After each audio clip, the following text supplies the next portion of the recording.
You're now connected to Evoking Evolvement with our international duo. Danny's in California, USA. And Vladdy is planted in one of my top destinations of the world, which used to be my home, España, Europa. Perfecto. Through core discussions, interviews, and relating our own personal life awareness, we really hope to make your life journey just a wee bit more peaceful and also allowing our podcast to educate, evoke, and entertain. And today's remarkable guest is an entertainer extraordinaire. Plus, this brilliant guy is a composer, vocal coach, singer, performer, and educator. Talk about a Renaissance person. Wow. Oh, Vladdy, I am so all inspired by this guy's honesty and authenticity. But it didn't happen for him overnight. No, indeed, Danny. Like he says at the top of his website, I'm often told that I should write a book about my life as someone who has battled through love, loss, addiction, homophobia, disease, and mental health. I've got visceral stories to tell. He then adds, the magic of music is my savior in this life. Wow. Lovely. Meaningful. Wow. And it says bushels about our guest. Well, today, our guest is going to share his extraordinary life with us. And we're calling this episode Naked Soul because this musical artist bears it all just for us. Okay.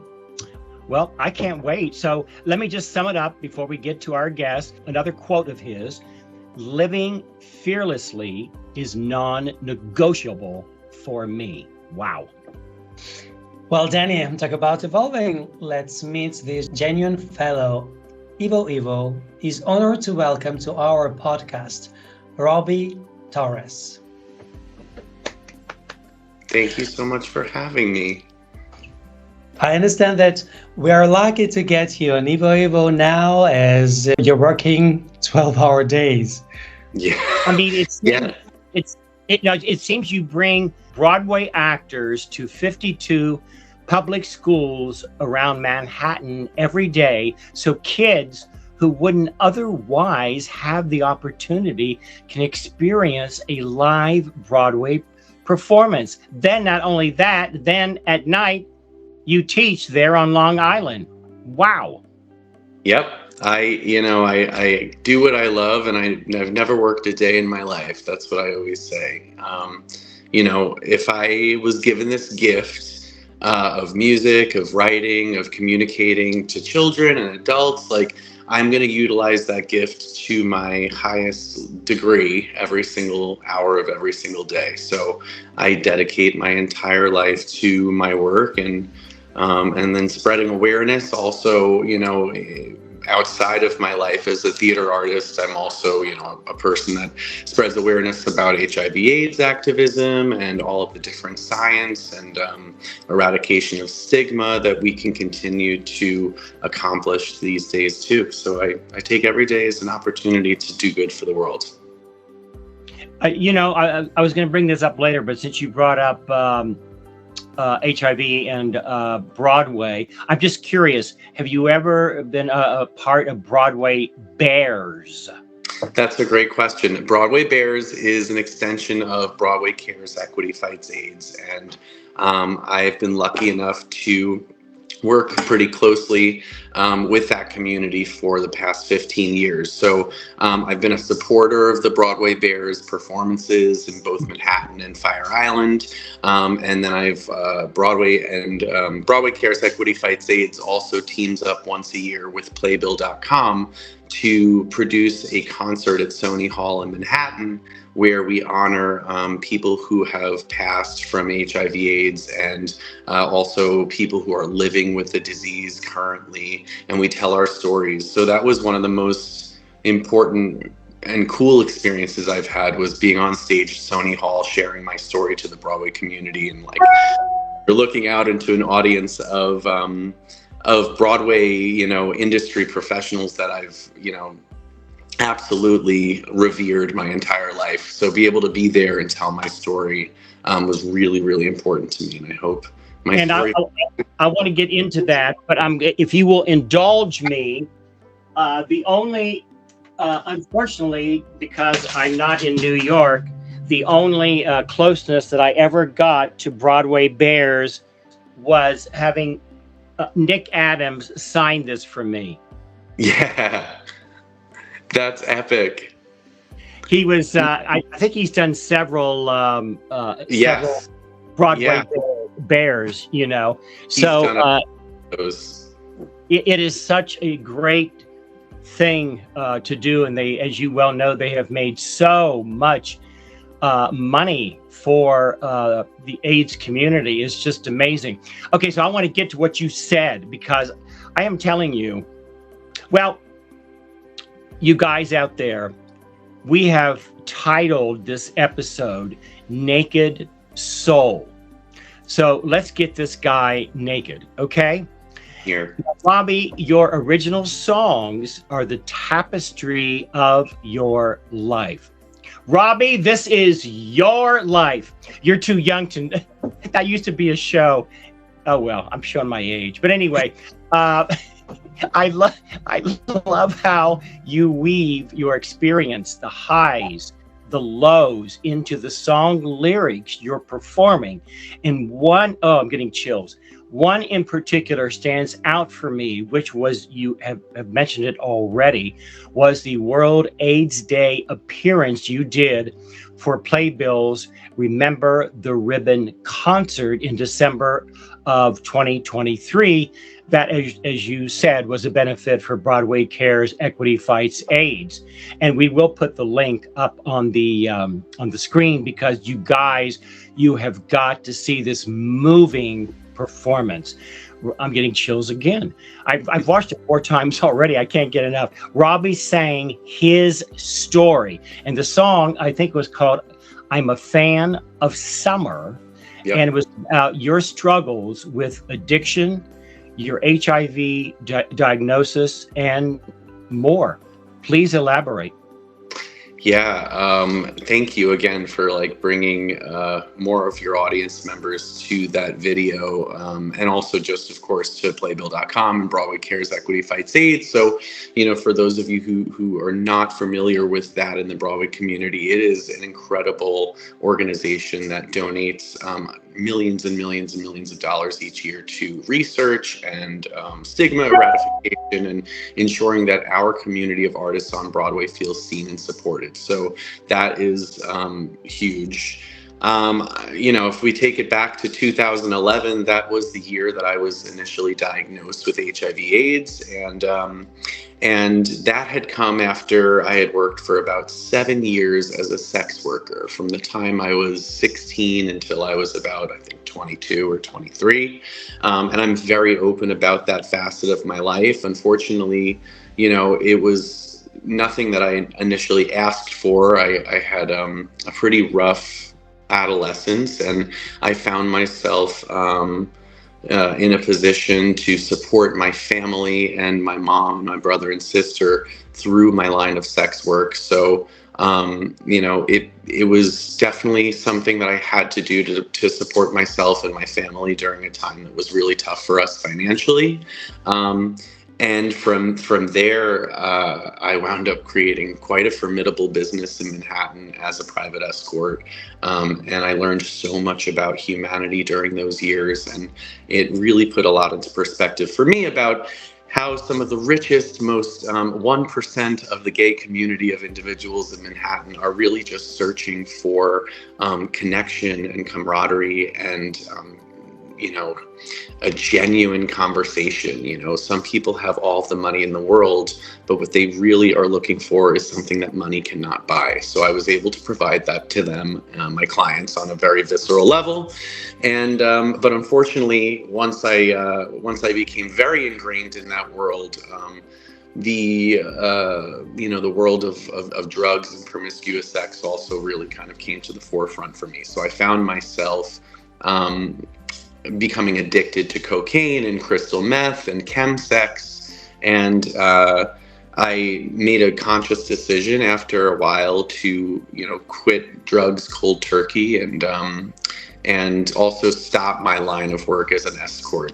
And ironically enough, the last person I ever slept with for money was the person that wound up passing the HIV virus on to me. And he was a married father of 3 from Long Island, and it just goes to show that this disease doesn't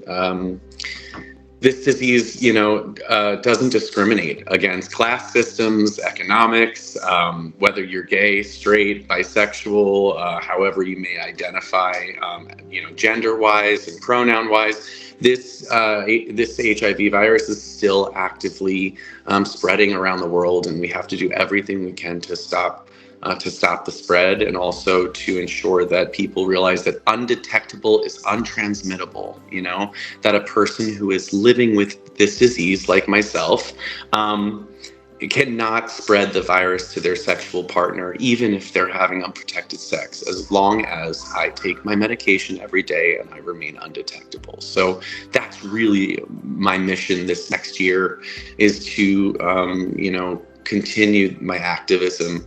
And one of the things I'm doing now is I've teamed up as a spokesmodel for an organization called HIV Stops With Me. People can check out their website, hivstopswithme.org. And it's an incredible opportunity for me to have a platform and an entire advertising campaign behind me to continue eradicating the stigma. So I'm out there, doing the good work and spreading the word and encouraging people to get tested, and, understanding that they have resources available to help them, whether they're an addict or somebody who's also just living with the virus. Well, and education, as you know, that's the key word, education. Yeah. That's what you're doing. I'm so inspired by what you're doing. Yeah, it's important for people to, and I find that I get the most pushback and the most stigmatized on apps like Sniffies or Grindr or some of the gay, hookup apps or dating apps. I ask myself, why am I being stigmatized by members of my own community? Why would people think that it's suitable to message somebody and say, like, you are disgusting and you're spreading this disease, when they don't understand the science behind it? So I have a copied and pasted response to all of those people that provides them the resources they need to educate themselves and to get out of the darkness of ignorancy. Robbie, what do you think? What is the most challenging for you in this activism personally? If I'm being honest, I'm afraid of I'm not afraid of the pushback of strangers. I can take, if my face is on a billboard and somebody, scratches my eyes out and puts devil horns on me and calls me the F word, then I can handle that. What I'm most nervous about is now having been given a larger platform and that my face is literally going to be plastered on these billboards and things. My own father, who I'm kind of estranged with, is going to have to meet me face to face and meet my activism and my honesty. And I think we are estranged in a lot of ways because I represent every single thing that he is not or has been afraid to do in his own life. Like, I really am a very fearless person, and I love my father very much. It's just that he's not given me a supportive, unconditional love throughout the time that we've been father and son. And so I had to take a step back and say, I'm no longer going to dedicate my energy to helping repair this broken relationship when my energy is best used every day into my activism and my work and my mentorship of people. It was really hard to say goodbye to that facet of my life and that facet of myself.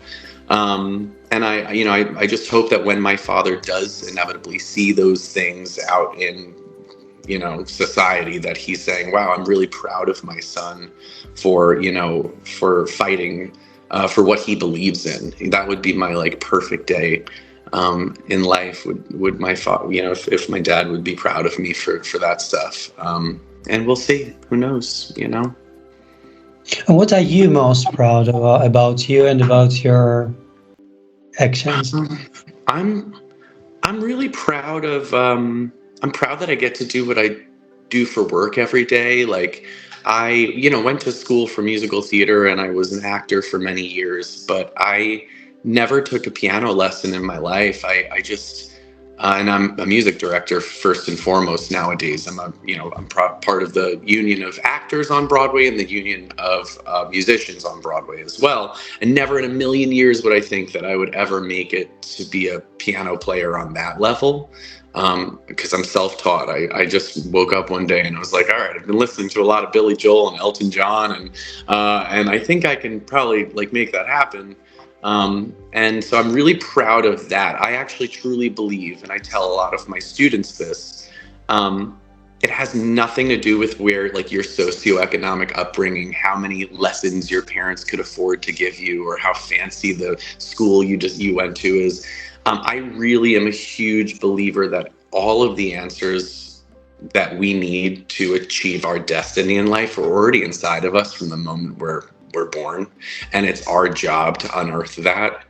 And sometimes for me, that's not, from a piano teacher. I decided I wanted my experience of music to come straight from my soul. And so it's been a slow process for 15 years teaching myself how to do all of this. And I'm really proud that I'm a self-made business person and that I can actively make 6 figures a year plus as an artist. Like that's a fucking incredible accomplishment. Artists are, I didn't want to be the poor starving artist, and I realized you don't have to be if you don't want to be. You can be a successful artist as long as you lead with loyalty, honesty, and integrity, no matter what. No, it's interesting talking about the success. What would be the absolute success according Robbie Torres? According to you? What like my absolute success would be? Let's see. Well, having lived really poor for a lot of my life, I realized having money actually does feel really nice. But not excessive money. I don't mean that in a materialistic way. I just think it's really amazing when you feel like you're financially stable so that you can utilize those other parts of your day to doing good for people. So that's like success for me. I'm a loving husband, and my husband and I have been together, for 7 years now, and married for 2. So I think that's a success. And I really want to be a dad. So if in a perfect world, like my ultimate success would be continuing doing what I love to do, making money doing it, mentoring everybody and continuing my activism, but mostly being a dad. Like that would be the best. How many kids do you guys want? As many as God will provide. I think I'll start with 1. See, we're like a dual income, no kids household right now. So I'm really enjoying traveling, and my dog gets really spoiled. I'll start with 1, but I also believe that like however many, decide to show up and come into my life, the better. I definitely would love to foster or adopt because, for me, it's not about being biologically connected to the child. It's about, finding the right child or the right child finding you if you leave your heart open to it, and then providing that child the best experience they could possibly have, I think that's very smart. And before we go any further, we have a lot to delve into because you are quite a multifaceted, fascinating person. But I just want to give our audience just a little background on you. Now, this talented fellow owns and operates 2 recording studios. One is in Manhattan, and the other is in the hamlet of Center Reach, Long Island, called The Music Box. Yes. Being a vocal coach, some of his students have appeared in Broadway shows such as Hamilton, Dear Evan Hansen, Back to the Future, Dancin', Motown. Vladdy, can you continue on that one? I have a question actually about all those musicals. So, Robbie, if your life were a musical, what musical would it be? Oh, if my life were a musical, what would it be? It would be a little bit of Next to Normal, the musical, because of the like kooky mental health issues, and then it would absolutely also be a little bit of Gypsy, because I love putting on a cute bustier and selling the goods. So it would be a mix of a few. If you got it, if you have it, flaunt it. That's right. I mean, it's a little bit of that golden age Ethel Merman, sell yourself vibes, and then a little bit of like Next to Normal, which is very contemporary and very like feelingsy. I'm curious, what was the very first Broadway musical you ever attended? This is a perfect question, guys, and I know your listeners are going to love it. So my first Broadway musical was The Full Monty. That musical in 2002 where all of the beautiful men, including, what's his name, Patrick? Anyway, all of the beautiful men get naked at the very last moment of it. It was based on a movie, too. So I was like, I think I was 10 years old or 11 years old. And my Aunt Debbie, who was always like the fabulous aunt with like the gay friends in the city, she was like, Robbie, I'm going to take you to first Broadway show. And we show up to the theater, and it turns out to be The Full Monty, which is iconic and absolutely fits my life story in so many ways. Most kids are like, I saw The Lion King, or like, I saw Aladdin. I'm like, my aunt took me to The Full Monty where the beautiful police officers strip and get naked in the last scene. And I was like, wow, what a perfect childhood moment. At 10 years old, I love your aunt already. What's her name? We all need an Aunt Debbie. Aunt Debbie. Oh my God. I want to get back because I think it's very important, especially for our audience. And you're so involved and connected with the HIV community. I would love for you to talk a little bit about your diagnosis. I believe you were 21 years old with HIV. Yeah. So I was initially diagnosed, as I said, in 2011. This was a weird time because it was just on the cusp of when PrEP, pre-exposure prophylaxis, became readily accessible to the public in the US. So I knew I was like kind of a slutty person. So honestly, for lack of a better word, I knew that had I had access to PrEP, I probably would have been the first person on it, and I would have protected myself when it comes to that. So that's the only thing that felt like, timing wise, like it didn't go out, I would have been on this because I was very self-aware of the promiscuity of my life and what I was doing and the choices I was making and the risks I was taking. So, so initially I actually wound up just getting bumps all over my, my stomach and my chest. And that had come back initially as a syphilis infection. And that was how my body was showing that. So I was, I thought it was HIV, but it was syphilis. But then after that, I wound up becoming very sick for about 3 weeks in that summer. And during that summer, during that sickness, my mom and dad, who both worked as healthcare professionals, were like, this seems, and they knew that I was like promiscuous. This seems a little bit more than just syphilis. Like you shouldn't be bedridden for 3 weeks and throwing up and having a fever and night sweats and chills. And so I wound up getting tested again. And that is when I tested positive. So I had to get, my brother took me to the clinic and I said to him, if I'm skipping out and I'm like smiling, then obviously it's a negative diagnosis. But if it's not, I think I'm gonna like fall apart at the seams. And that moment when that, second hand is just like ticking really slow in that doctor's office, and you're sitting there on the paper, that they put on the seats, and you're like rustling around. And that was a moment I'm never, ever going to forget. It was one of the most sobering moments of my life.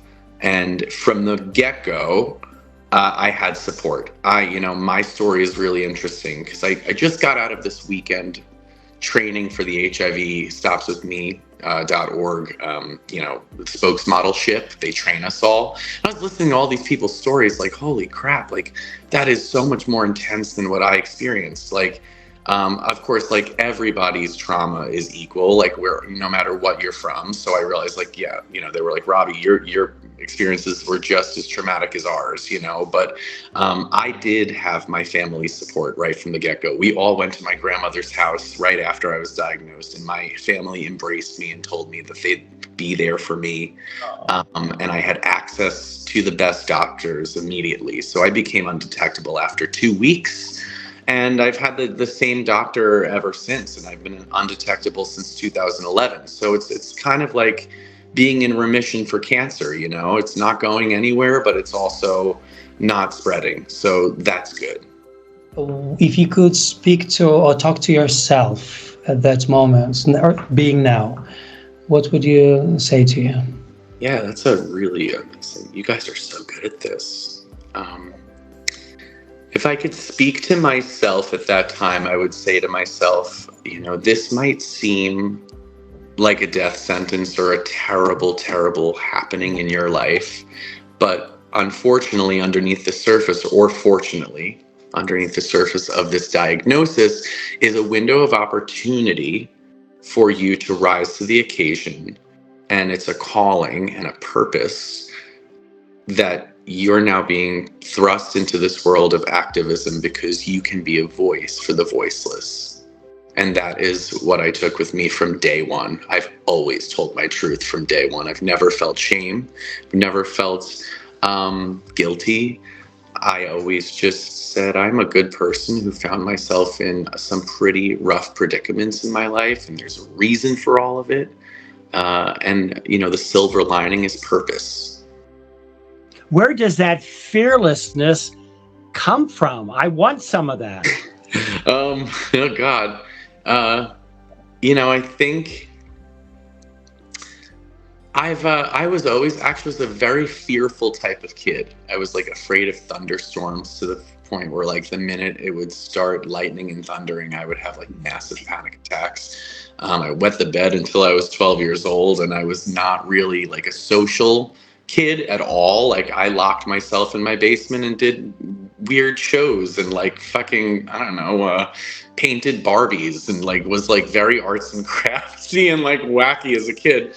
I think the fearlessness came, honestly, when my fearlessness, it started like coming out when I started realizing that, that I had to go up against my dad and I had to reclaim my story. And like, that started when I was honestly, like I came out of the closet when I was 13 and a half, 14 years old. And much to my father's dismay, there was a lot of trauma and there was a lot of abuse, like mental, physical, and like verbal abuse for many years. He's a classic narcissist, so he has a way of gaslighting me over and over again in this cycle. And so I was in that cycle of narcissistic abuse from a parent for 17 years. And I really thought I was breaking through with him every time. Like, well, maybe he's seeing the light. Maybe he's unconditionally loving me now. Maybe he's actually on board with who I am. And time and again, my dad would let me down. And it's not his fault because he is not even cognizant that he's a textbook narcissist and an amazing like gaslighting artist. He's the best gaslighting artist I will ever and have ever met in my life. And I think my power comes from me like taking that inner 13-year-old and like pushing that away and saying, I'm going to stop that cycle immediately. That's not happening anymore in my life. And it started when I was younger, but it's feeling really, really fiery now. I think it's because I'm in my mid-30s and I'm successful and I do what I like to do. And I don't have that little voice in the back of my head being like, is daddy still proud of me? Like, in a perfect world, like I said, would I love my father to say, I'm proud, I take accountability and responsibility, and I apologize for hurting you? That would be the best day ever. It's not going to happen right now. And like, that's okay too, What father would you like to be for your children? Oh my God.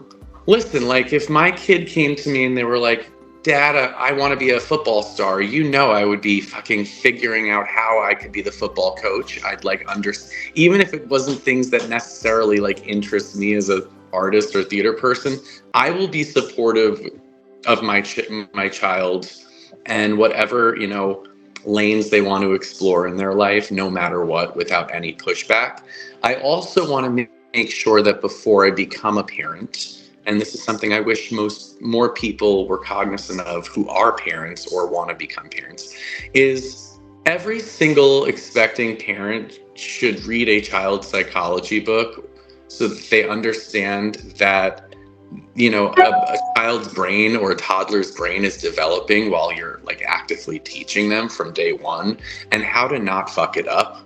You know what I mean? Like, it would be amazing if everybody truly did the research and the necessary studying. You're basically studying for the most important test of your life, which is the value of a human person that you're responsible for like creating in the world, right? So you'd think that people might want to read like an early childhood or like toddler psychological book, just so that they have the tools to understand how to not screw up their child's brain development from an early age. That would be amazing. Excellent advice. I mean, in an ideal world, parents, I think, need to take a test before they become parents. That is an exam, a very hard exam sometimes. Yeah. Before. Oh my God, it would be so cool if and it's sad because later on in life, I like went to therapy. I learned about psychology. I did the work on myself in like rooms with professionals who are great at this. And like my dad and certain people in my life who need it the most are not doing it. They're not educating themselves. And that's important. People need to realize like it has nothing to do with ego. I'm curious to know, where is your relationship with your father now? All right, so this one is this is good. So it's funny because I haven't spoken to face to face or seen my dad in about a year and a half, and that also goes for my sister too. And my family is fractured. It's always been fractured. As it stands with my dad, I had just come off of this crazy weekend last weekend with all of these amazing people, and I learned so much about myself. It was like the most therapeutic weekend to be, with 26, 27 other HIV positive individuals from around the state of New York, and we're all, celebrating a common goal and plotting our moves for the next year of activism. And I felt 10 feet taller the day that I, left that training program. And ironically enough, that was also the day that my dad reached out to me for the first time in a year and a half. So I know that there's like a synchronicity between those two things. Like, why would my dad be reaching out if I wasn't emitting like a very high frequency or like, vibration? Because I know who the F I am right now, and I came off of this great, powerful weekend with awesome people doing right by the world. And he reached out, and all I could hear in the message was me, and never taking accountability or responsibility for the reason why we haven't spoken, which is the fact that my sister became a radicalized born-again Christian. And there's, I myself am a pretty religious person. I have like belief systems and spirituality. So I'm never, I don't want to seem like I'm talking down about religion or religious groups. My sister became radicalized born-again Christian, and she brought my dad over to the dark side of that. And after having repaired my relationship with my sister and my dad for almost a decade, things were going really well. She kind of just swooped on in and pulled the Jesus card. And the next thing I know, me and my husband are moving out of the apartment that my dad was renting to us. And we had to uproot our lives after 5 years of cultivating that home and that garden that we had cultivated. And my sister is now living in my old house that, with the flowers that I planted and all of the nice shit that I left for her. She stole our house from under our feet. and utilized her radicalized religion and our being gay as a fuel for my father's homophobia. So we were kicked out of that existence after I had spent a decade trying to repair my relationship with my dad. So, you know, that was the most traumatic thing in the world. That's where we're at today. And, you know, I have forgiveness. Like, I don't wake up with resentment in my heart over stuff like that. I do resent the fact that my sister and my dad have never apologized or taken accountability for their actions, even if they don't understand how they hurt somebody. It's so important that people understand that it's important to say, I'm sorry. If somebody's saying I'm hurt, you hurt me, it's not, well, what did I do to hurt you? It's, how about we just start with, I sincerely apologize for hurting you. You know, that's where we need to start. So no, yeah, like things with my dad remain a mystery at this point. Maybe he'll soften with age. All right, Robbie, what do you think? Do you have anything to apologize for? Sorry? Do you have anything to apologize for? Do I have anything to apologize for? I honestly, you know, I do know that my father was sad that I didn't wish him a happy birthday for his 60th birthday in the midst of all of this. But I just knew, and so, you know, happy 60th birthday, Dad.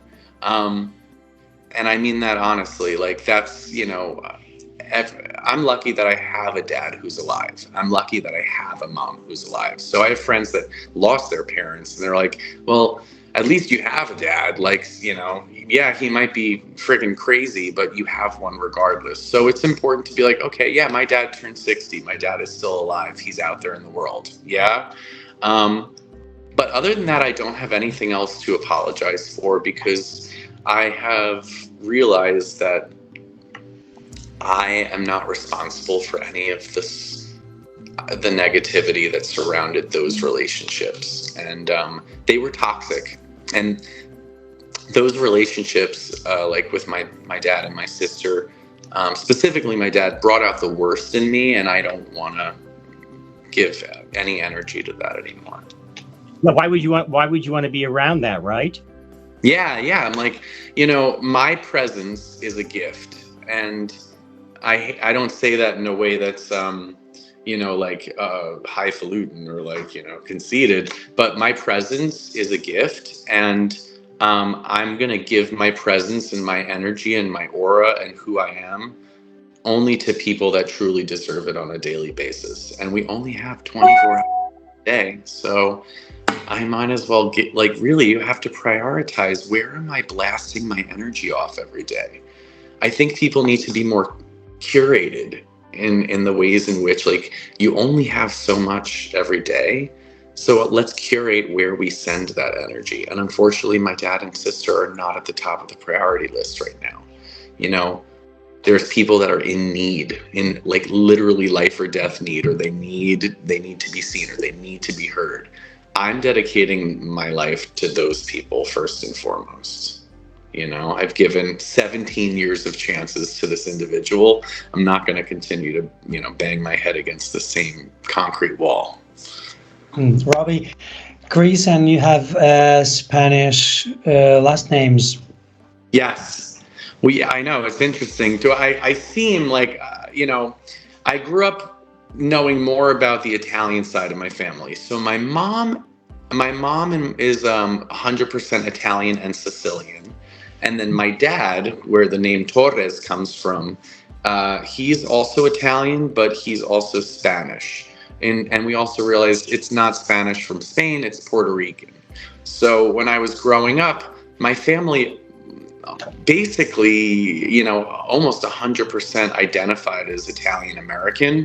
And I was told that the Spanish last name was from Spain, like clean Spanish, which is so racist and disgusting that I remember that as a kid being like told that like Torres is like not Puerto Rican, like we're Spanish from Spain, like European Spanish. And I just also remember being like, well, that's like weird. So we eventually did our, family genealogy, and we realized it's not. I mean, maybe Spain happened, but it was before Puerto Rico. So, that's where my Spanish last name comes from. It's Puerto Rican. And my husband, Chris, is 100% Mexican, from Puebla, Mexico. So, and he's just the best. I love him. He's also very, very tall for like an indigenous Mexican man. His family is like a little shorter than him, and he's like the black sheep of the family. He's like 6'1", and built like a model, as you guys can see. So I got really lucky. What does it feel? What does it feel like being in love with him? It feels like nothing is impossible, because even in the 7 years that we've known each other, we have been up against a lot, and we've like passed each and every test with flying colors. So I know nothing is impossible. We met just through real life, which was really cool. I mean, these days it's really hard to meet people just through like happenstance and life. And we met it was like the weirdest meeting. We met on the beach on Fire Island, and not even like with friends. We had both just decided that day in the morning, like, hey, I'm gonna just take myself to the beach for a day and like have like a nice day by myself. And we both had those days, and then we met each other as the sun was going down, and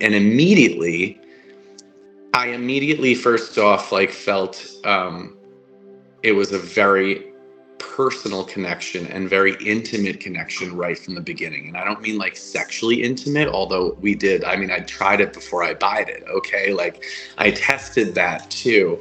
And it worked out great. But like initially it was like love at first sight, like truly, like immediate connection. And I'm like, the first 5 minutes of us meeting, I'm like, hey, listen, when I met him, I was like, I had just been put on, bipolar medication. So I was like, listen, I'm not in any kind of mental place to like be falling in love with anybody. I had also just gotten out of a long-term relationship with another man.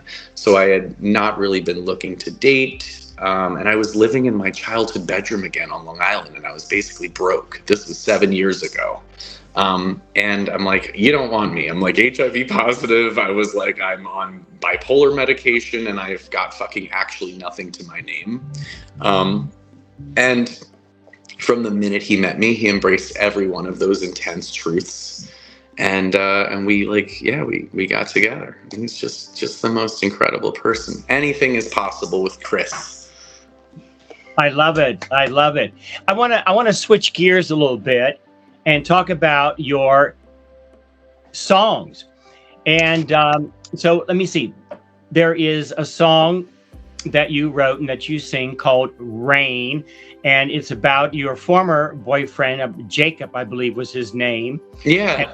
And breaking up your relationship during a very vulnerable state that you were in, because you have been freshly sober. So you wrote this Rain. Yeah. No, it's great. I love talking about the songs, and I'm finally getting around to sharing those songs on Spotify and iTunes and my website. And there's so many more. Oh my God, those are only like the first 7 songs that I've now just gotten around to record. There's so many more, but I really wanted to start with those first, I think it's 7 songs right now on Spotify. And some of those songs I wrote 20 years ago, and even longer. Well, then there was Amen. You wrote after you and your family did this intervention with your brother, who was dying from heroin addiction, and you escorted him onto a plane flying to Arizona so he could go to a treatment center. Tell us about that journey. And oh my God, yes. So with that song, Amen is so important to me because it's a really interesting thing. Like, my brother and I are literally biologically like the closest thing in the world to one another. I love him so much. He is my other half. Like, we're only 15 months apart. And almost losing myself to addiction was one thing, but losing my brother to addiction was even harder because I had to watch it as a third party. Like, when you're the addict, you don't have, you're not looking at it from a third party perspective. You're just like, well, I feel really great doing drugs and like this feels amazing and I'm not stopping. But watching my brother's degradation as a heroin addict was really tough. And then realizing when it became when he was so resistant to treatment and to the idea of getting sober, that's when I started to realize that even not just physically degraded, but his entire psyche was being degraded by this drug and by addiction. And I felt like I had lost my brother as a human being. Like that literally heroin took away the soul of this person that I like loved, and it was just a shell. And that was the most sobering, amazing, wild thing. And my mom called me up. I was actually in Italy at the time. I was on the Amalfi Coast with my ex. And she called me up and she was like, listen, your brother's gonna die. Like, we need to send him today to a rehab. And I gave them my credit card and I was like, whatever it takes, get him on a plane and get him the help that he needs. And I was happy to help him in that moment and be there for him. And he kicked and screamed along the way. And we had to literally yell at him and remind him. And he had to truly do the work in rehab, like the real soul work. And we had to constantly remind him who he was and his power and that he's loved and that we're doing that because we're saving his life. I mean, he cursed us out the whole time and hated it. But then after he finally started becoming himself again, like watching his rise back to who he is today. Now he's a married father of 6 kids. He's a homeowner. He's a business owner. If you guys think I'm inspiring, my brother is 10 times more inspiring than I am. And he is my biggest source of inspiration on a daily basis. If my day is going hard, I'm like, my brother is a homeowner, a business owner, a husband, and a father of 6. I've got it easy. I have a dog and a 1-bedroom apartment. I'm doing great. I'm like, wow. You're just getting started, Yeah. actually. Robbie, so how do you stay healthy? I mean, mental and physically? Yeah, so obviously I take my HIV and my mental health very seriously. There's medication that we have for that. So, it's my daily responsibility. I take my meds every day for HIV. Like I said, I've been undetectable without any issues since 2011. Every once in a while, we get a little STI here and there, maybe a syphilis, a gonorrhea, chlamydia, if you've had like maybe a bit of a wild weekend in Sitges, Spain, but always getting tested and always making sure that you're getting treated if you wind up do contracting an STI. So, and then mental health wise, I have therapists that I speak to. I take a mood stabilizer as well as an antidepressant because I am a bipolar person, and that medication saved my life just as much as the HIV stuff, because I realized that I was seeking out drugs all those years because of an unchecked and unregulated mental health state. I think a lot of my addiction in my younger years came from me not being on medication for my bipolar disorder. So drugs was a great way of me self-medicating what I needed mentally. And so now I don't need drugs because my brain is regulated and I feel okay on a daily basis. And then, of course, just eat. I love cooking, so I love eating well. And I say well, not healthy, because I definitely make a lot of prosciutto and a lot of I love salty foods and Italian stuff. So, but yeah, that's how I stay healthy. Honestly, I love going hiking. I love staying physical. I love cooking and taking my medication. Here's a fun question for you. If Vladdy and I were coming to your place for dinner, what Yes. would you cook? Oh my God. Do you have any food allergies? That's my first question. Great.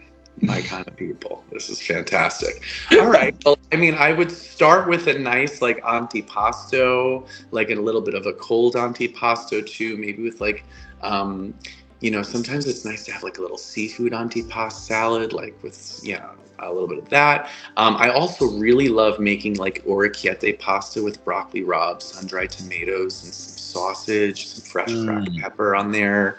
And I don't know. I mean, I would keep it simple and traditional in what I know. So, I'd make you a nice little Italian feast. Okay, let's make a date. I'm ready. Ready? Wait, so which one of you guys lives in Palm Springs again? Aquí os esperamos.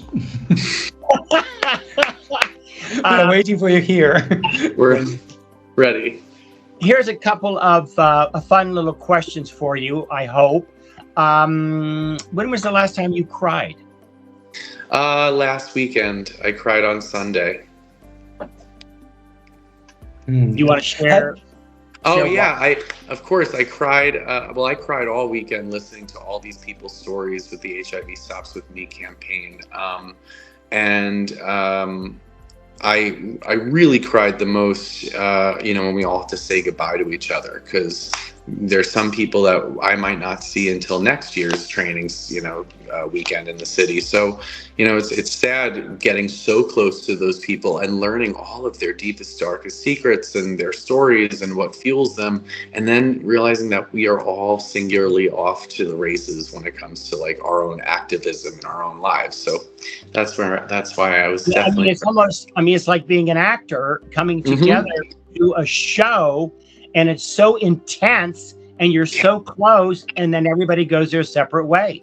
That is exactly right. That is a common theme in my life, is getting really close at these important moments, but then realizing like, okay, not everything is forever. So that's why I think I'm so present, is I've learned to be absolutely 100% with the people I'm with in a given moment, because that moment is not promised. It's true. Robbie, do you have any regrets? Any regrets? It's so funny because we're so used to we're just used to people being like, no regrets, but like the word regret exists for a reason, right? It's a feeling, it's a sentiment. I wish my one regret in my life was that I was having like a bad time emotionally with my bipolar disorder, and I lashed out to members of my family, and my grandmother saw that before she passed away. And we had made peace with each other before she passed away over that, but she never truly was alive to watch me apologize and to take responsibility for that hurt that I caused for members of my family. So my regret is that she didn't see that apology. But guess what? I don't know. I believe that she saw it. Like, depending on what you believe in. I wish that I would have left my grandmother with more peace, but What happens after we die? Oh my God, what happens after we die? I honestly think two things either happen. I believe in reincarnation, because I don't know how else you would describe certain children that are actually like wunderkinds or like prodigy children that, there's even children that have very successfully spoken about the life they had prior to this one. So it's hard to say that reincarnation doesn't exist. I think we're given a choice. I think we're given choices and we make a choice. I don't think it's just one thing. I absolutely do believe in paradise or heaven. I don't really believe in hell. I think that energy would never just be wasted down in some depth somewhere. I think energy is always going to be recycled in whichever way. Maybe instead of hell, you wind up as like a fucking larva and you have to go through the entire, your entire existence is like, you have to climb up the scale of like human, of biological people again, or I don't know. But yeah, I think we have options. I like that. Speaking of hell, which living person, excuse me, which living person do you despise? Oh my God. All right. Shit. This one's, I mean, the first thing that comes to my head is Elon Musk.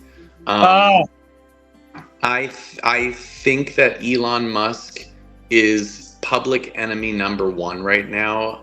And I say public enemy number one because he has so much wealth and so much power in our world, not even in our country, in the world, that the balance of our existence is now partially in his hands on a daily basis. And he's very close to, you know, individuals that can literally make or break us as a society.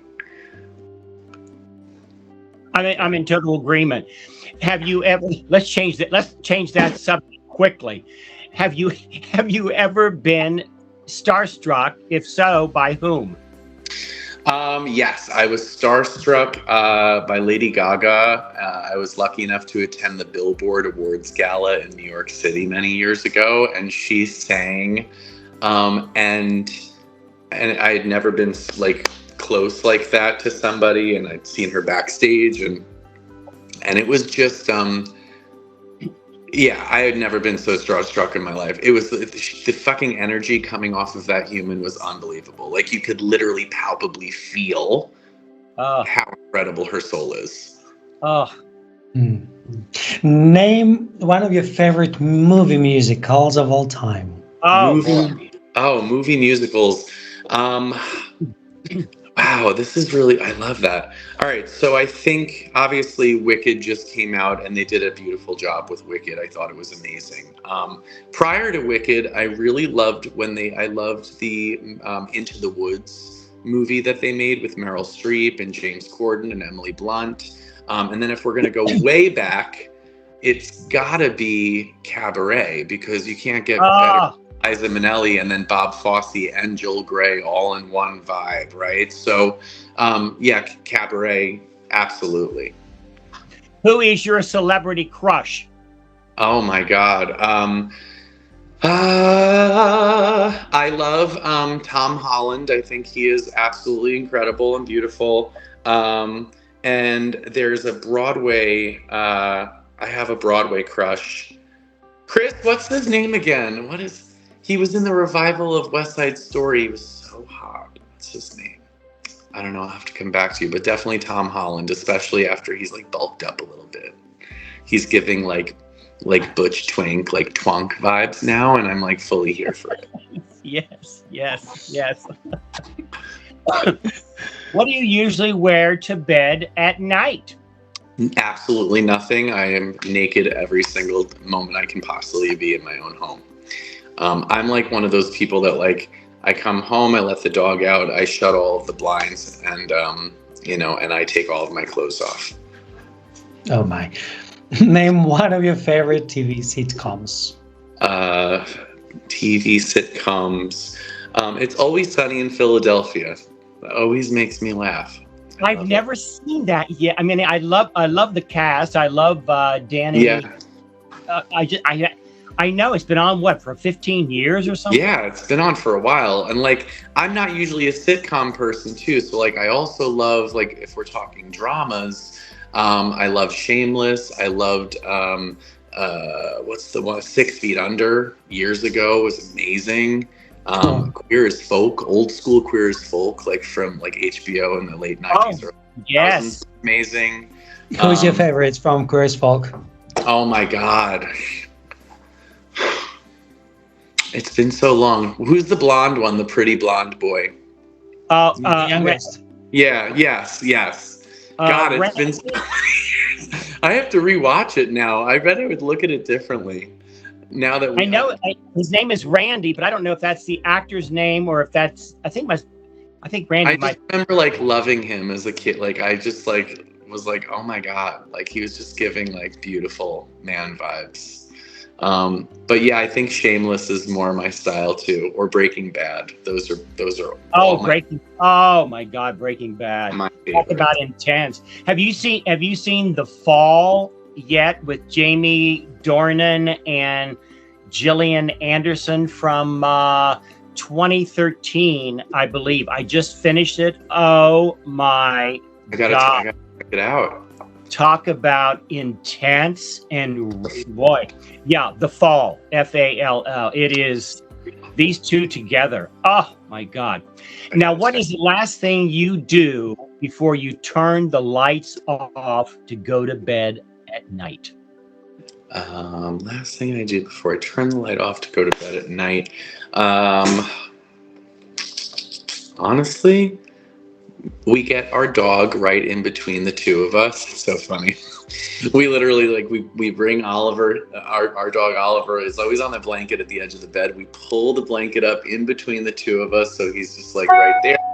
And we all spoon, the three of us, every day. And then I turn the light off. So it's not even me and my husband holding each other. It's us collectively holding the dog.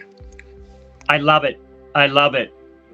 Okay, as Chris is listening to us, as I understand, so what was the name of the first boy you ever kissed? First boy I ever kissed, his name was Evan, and I'm actually gonna blow your minds a little bit more. Me and my husband have an open marriage. Let me just explain that too. It's not like I'm cheating on my husband, but I will say that Evan and I still speak to this day. I kissed him when I was 12 years old, and I'm now 34, and we still have a thing. Now, when you say a thing, you mean sexually? Yeah. Oh my God, I love this. The first boy you're still in touch with. Boy, I have to let this sink in. That's definitely its own thing right there. But yeah, no, I mean, no, yeah, there's no shame, no shame. Yeah, he's cool. Wow. What is your favorite physical asset above the waist? Favorite physical asset above the waist, of myself or on others? Of you. On me. I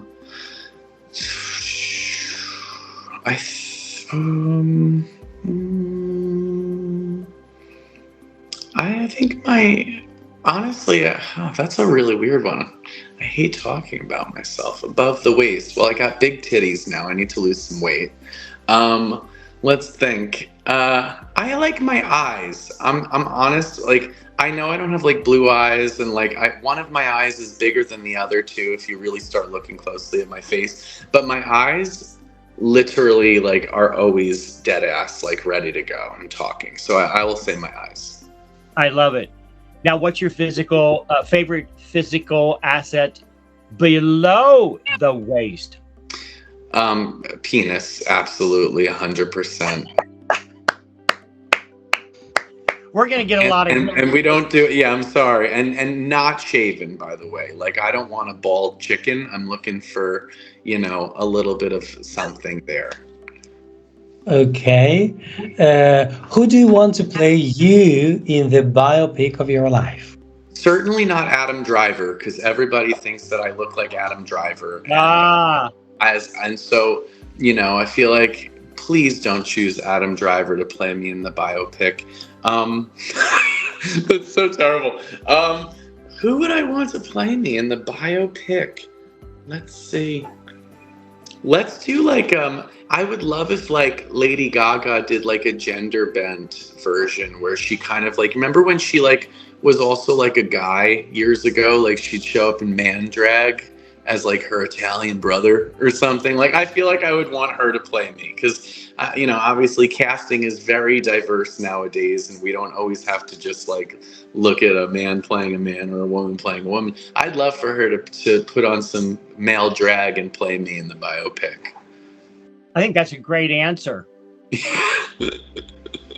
What singers have inspired you? I was lucky enough to be brought up with the best. So Mariah, Whitney. I also was brought up with Elton John and Billy Joel and Madonna and Prince. Oh my God, let's see. Michael Jackson was a big one too, and I know that's a freaking contentious name, but you're an idiot if you don't think that he was an absolute musical genius. I mean, you'd have to be living under a rock. I mean, everybody's got their darkness and their light, but he was amazing. Cyndi And Lauper. who? Cyndi Lauper. Yeah, Cyndi Lauper was good too. She actually, she's very close with Rosie O'Donnell in real life, and I worked with Rosie O'Donnell at her nonprofit in the city for 5 years, and Cyndi came around here and there. So it's Cyndi Lauper. I think it was really just the old school divas that did it for me though. Mariah, Whitney. It doesn't get better. Cool. What's a recent book you have read? It's really funny. I don't read books. Like, I very rarely read books. And I wish I could. I've tried to be one of those people that's like, hey, give me a good book and I'll go to, the beach, or I'll be on vacation with my book. Like, I always wanted to be that person. I just can't do it. The minute I start reading a book, I literally fall asleep. Like, my eyes look at the text in a book and I'm just like in sleep mode. There's like a thing flying around. I do read a lot online about like history and science. Those are the things. Like, I love reading about like history, but like ancient history, like Teotihuacan, or like random archaeological digs that they're doing now that's like unearthing the fact that like our history is being lied to us and there's a whole other timeline that we're not realizing. So mostly that stuff. No, I mean, I relate totally what you're talking about, because I feel the same way. I wish I could be more bookish. I mean, I was a horrible student, even though I finally got my master's, so I'm very proud about that. But I'm a horrible student, and I have so much energy. It's so hard for me to sit down and read. So I relate. Maybe audiobooks. I think we should try audiobooking. Go to the gym and put it on an audio. Yeah. I wish I could also enjoy the gym too. That would be great. Everybody's like, once you get over that hump, like, you're going to like feel all of these endorphins. You're going to start being addicted to like going to the gym. And like, I wish I could put myself in that position. I wake up and I'm like, the thought of like looking snatched on Fire Island is amazing. Then the thought of being like, and I'm going to like get up there and I'm going to go to the gym and like feel and like really, and I have friends that are like, they're like high off of the gym every day. It's like one of the things that they do. And I'm like, God, all I think of is like, I'm going to be sore. Then I'll be sitting at a piano and I'm going to be sore because I'll have done like arm day, but my arms are going to be sore. So then it's going to be hurting for me to do my job. And I'm like, so, that's what Facetune is for. So don't be fooled by everything on my Instagram. There's definitely been some nip tucking that you see. No, actually that's, my Instagram is actually kind of real, just so we're all clear. Well, Robbie, you also like to travel. So name a favorite city or town you have an affinity or attachment towards. What city or country are you dying to visit? Oh my God. City or town that I have an affinity towards. My two favorite places in the world are Greece and Italy. I mean, I don't think you can take a bad picture in either one of those countries. Like, the lighting just hits differently. In a perfect world, I'd love to retire one day in like rural Italy. I'd love to have like a garden and cultivate my own food and live in one of those like under the Tuscan sun type of like dilapidated villas with like and simplicity, like fully simple. I mean, that would be amazing. Nice. Really nice. Very nice. Well, I think it would be our last question for today. Let's choose one word or short phrase to describe Robbie Torres.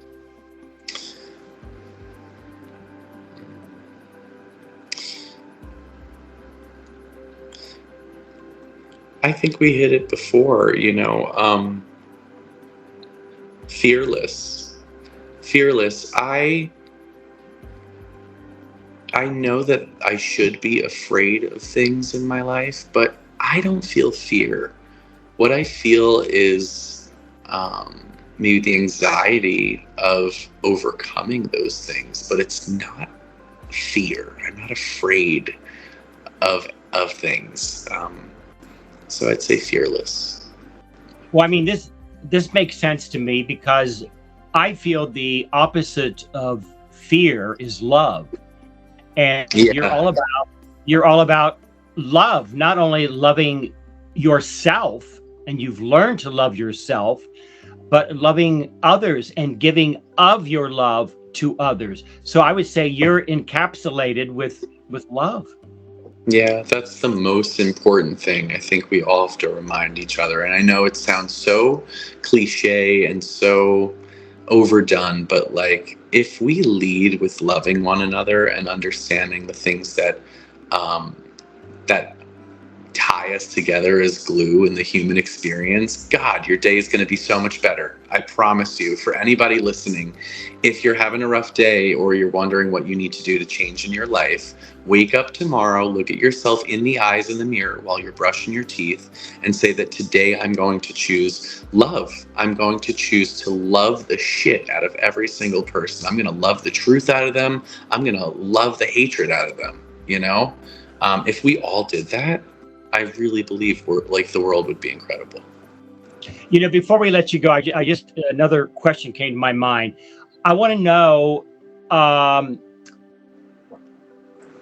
do I want to say this? Have you been inspired spiritually from any of the self-help people, the gurus? I don't know, Louise Hay, Dr. Wayne Dyer, Marianne Williamson. I mean, have you followed or read or listened to any of those people? Yeah, for sure. I think my brother has a tattoo of Alan Watts. We're very, very like that. I've read the Bhagavad Gita. I've read different things that are also seen as more religious texts. I don't necessarily believe in just one religion. I think that it's all universal. Like the messages behind a lot of these things are universal. I think at the end of the day, I think we can derive all of the answers that we need from nature. And silence. You don't need to read a religious text to go out into nature in the middle of nowhere if you can find a place. And I really believe the wind will fucking speak to you. Nature will speak to you. If you're truly in line with your surroundings and you're feeling the earth underneath your feet, those answers will immediately start coming to the surface. It's like truth serum for the human body. That's what nature is. So if you experience nature, it's like taking a large dose of that truth serum, and that intelligence you start to embody that intelligence. Mike, okay, what great words to end this fabulous episode on. Beautiful. Oh my God. What an enlightening visit this has been with you, Robbie. Oh my God. It's been a real joy. And thank you so much for coming forth with us today. Yes, indeed. And thank you to our audience as well. We appreciate you coming aboard with us. Please leave comments and click on the thumbs up under this episode. Adios. Ciao. From Spain, California, and New York. Take care.